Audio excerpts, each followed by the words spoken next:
بسم اللہ الرحمن الرحیم۔ السلام علیکم۔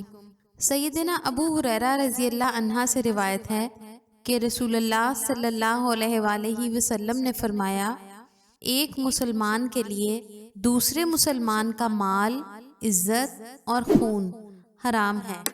بندے کے لیے یہی برائی کافی ہے کہ وہ اپنے مسلمان بھائی کو حقیر جانے۔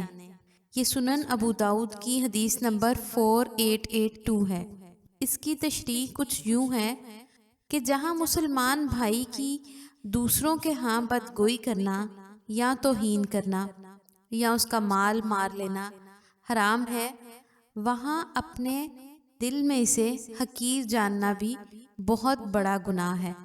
حضرت انس بن مالک رضی اللہ عنہ کہتے ہیں کہ رسول اللہ صلی اللہ علیہ وآلہ وسلم نے فرمایا، جب مجھے معراج کرائی گئی تو میرا گزر ایسے لوگوں پر سے ہوا جن کے ناخن تانبے کے تھے اور وہ ان سے اپنے منہ اور سینے نوچ رہے تھے۔ میں نے پوچھا، جبرائیل یہ کون لوگ ہیں؟ کہا، یہ وہ ہیں جو لوگوں کا گوشت کھاتے یعنی غیبت کرتے اور ان کی بے عزتی کرتے تھے۔ یہ سنن ابو داؤد کی حدیث نمبر 4878 ہے۔